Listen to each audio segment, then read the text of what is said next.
Hello everyone and welcome back to my YouTube channel. तो आज मैं आप सभी के लिए लेके आई हूँ द सोलमेट का एपिसोड 15।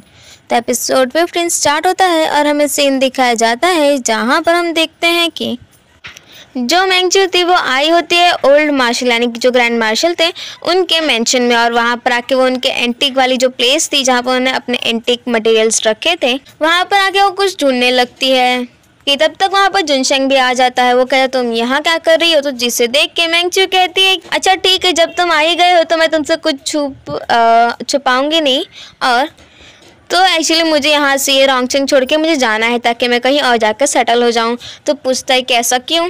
वो कहती है कि ब्लड जेट कर्स की वजह से। तो कहता क्या तुम भी इस पर भरोसा करती हो। वो कहते नहीं मैं भरोसा तो नहीं कर, बट बहुत लोग मारे गए हैं और मैं नहीं चाहती कि अगला नंबर मेरा हो, इसके लिए मुझे छोड़ के जाना है रोंगचेंग। जिसे सुन के यहाँ पर जुनशेंग कहता है कि नहीं तुम नहीं जा सकती, बहुत लोग मर गए हैं इसी के वजह से तुम भी नहीं जा सकती। ये सुन के वो कहती है ठीक है फिर अब मेरी जो जिम्मेदारी रहेगी वो तुम्हारे ऊपर।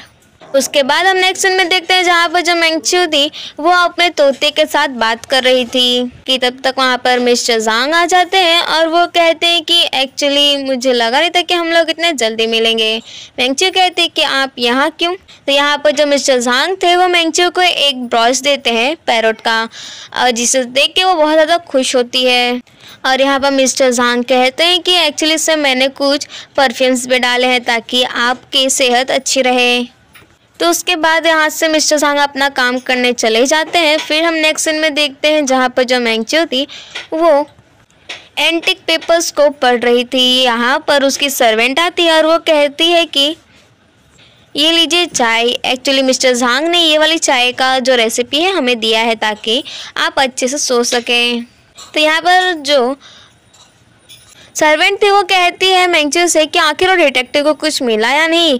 तो यहाँ पर मैंगचू कहती है कि एक्चुअली जब वो मुझसे बात कर रहे थे यानी कि गाहन जब उससे बात कर रहा था तो बहुत टाइम से वो मिस्टर जांग के बारे में पूछे जा रहा है, तो ऐसा हो सकता है कि उसे मिस्टर जांग पे डाउट हो। ये सुन के जो सर्वेंट थी बहुत ज़्यादा गुस्सा हो जाती है और वो कहती कि वो सिर्फ एक डिटेक्टिव है, वो आखिर ऐसे कैसे कह सकता है। बिकॉज जो मिस्टर जांग है बचपन से लेकर आज तक सिर्फ वही है जिन्होंने आपकी इतनी मदद की, आपका इतना देखभाल किया उन्होंने, और ऐसे कैसे हो सकता है। अब अगर कोई मिस्टर जांग पे शक कर रहा है यानी कि वो आप पे शक कर रहा है। तो यहाँ पर मैंगचू कहती है कि अच्छा तो तुम क्या करोगी उसे हटाने के लिए, आई मीन गावहान को। तो सर्वेंट कहती है कि वैसे भी मुझे बहुत सारे तरीके पता चल गए हैं कि किसी को रास्ते से कैसे हटाते हैं। जब मेरे डैड पी के आया करते थे तो मेरे को बहुत मारा करते थे, बट उस टाइम पे मुझे आपने ही बचाया था, तो आपके लिए मैं अपनी कुछ भी कर सकती हूँ, अपनी पूरी ज़िंदगी दाव पे लगा सकती हूँ।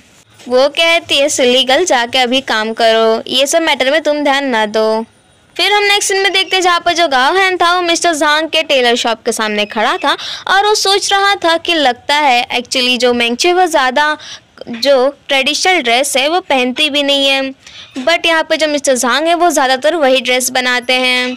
तो इसका मतलब है कि जो मैंगचू और मिस्टर जांग है बहुत ही ज़्यादा क्लोज है। तब तक वहाँ पर मिस्टर जांग आ जाते हैं, फिर वो दोनों अंदर बैठ के बातें कर रहे होते हैं। तो यहाँ पर उसके बाद यहाँ पर जो मिस्टर जांग थे वो कहते हैं कि गाहन मुझे जहाँ तक पता है कि मैंगचू ने मुझे कहा था कि तुम कभी डिटेक्टिव हुआ करते थे। ये सुन के जो गाहन था वो कहता है कि मिस्टर जांग आप और मैंगचू लगता है बहुत ज़्यादा क्लोज हो, आप लोग एक दूसरे की बहुत ज़्यादा बातें शेयर करते होंगे है ना। तो यहाँ पर जो मिस्टर जांग तो कहते हैं हाँ वो हमारे रेगुलर कस्टमर है इसकी वजह से।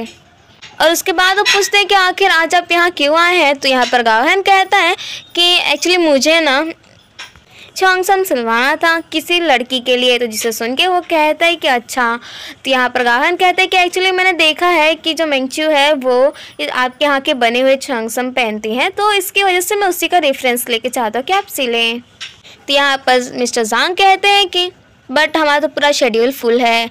जिसे सुन के जो गावहान था वो कहता है कोई नहीं, आज नहीं तो कल, कल नहीं तो अगले महीने नहीं तो अगले साल ही सही, वो शौक। तो यहाँ पर गावहान समझाता है कि एक्चुअली मुझे बहुत पसंद है ना, इसकी वजह से कभी भी टाइम लगे इट्स ओके। तो उसके बाद वो जब बॉडी का जो शेप या टाइप था वो जब देता है नाप, तो एक्चुअली नानियों का नाप देता है। तो मिस्टर ज़ांग जो थे वो कहते कि अच्छा तो पर्पल वाला या फिर पिंक वाला कौन सा वाला बनाऊं, जिसे सुन के जो गावन था वो कहता है पर्पल वाला।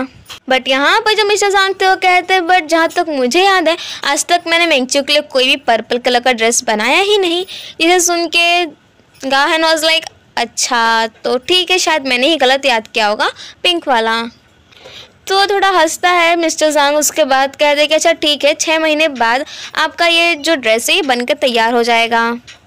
अब उसके बाद यहाँ पर जो गावन था वो कहते हैं कि बट आज आपके यहाँ का जो माहौल आई मीन जो सेंट लग रहा है, परफ्यूम थोड़ा चेंज लग रहा है। तो यहाँ पर वो कहता है कि मिस्टर ज़ांग के हाँ एक्चुअली हम लोग सीज़न के हिसाब से परफ्यूम्स चेंज करते रहते हैं।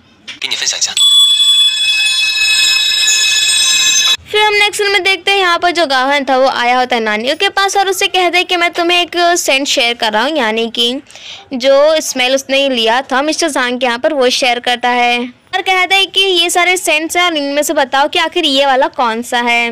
वो कहती है बट ये काम तुम भी कर सकते हो। तो गावन कहते हैं कि एक्चुअली मुझे इसके बारे में थोड़ा भी नॉलेज नहीं है। उसके बाद ये लोग बहुत ज़्यादा ही सेंट्स देखते हैं बट जो नानी थी उसे एक सेंट समझ में आता है और यहाँ पर जो गावन था वो भी उसे सुनने के लिए जाता ही है कि तब तक यहाँ पर ऑकवर्ड सिचुएशन बन जाती है। तो इसकी वजह से वो दोनों बहुत ज़्यादा क्लोज हो जाते हैं और जो नानी थी वो ये सिचुएशन ख़त्म करने के लिए वो गावन को धक्का करती है बट वो अनबैलेंस होकर उसी पे गिर जाता है। फिर उसके बाद नानी कहती है कि तुम्हें ये अगर जो सेंट लेना ही था तो इतना क्लोज आने की ज़रूरत नहीं थी। और यहाँ पर गावन भी हंसते हंसते कहते हैं कि एक्चुअली मेरा वो मतलब नहीं था। फिर हम नेक्स्ट में देखते हैं जहाँ पर जिनशेंग था वो देख रहा होता है जितने भी मटेरियल्स यानी कि जो एंटीक सामान थे जो ग्रैंड मार्शल अपने यहाँ से कहीं और पार्सल किए होंगे या कहीं और से अपने यहाँ लिए होंगे, वो सब शिपमेंट देख रहा था। बट यहाँ पर कहीं पर भी ब्लड जेड का जिक्र नहीं था और वो कुछ सोच ही रहा था। और इसी के साथ हमारा एपिसोड 15 यहीं पर हो जाता है ख़त्म। Thank you, bye bye.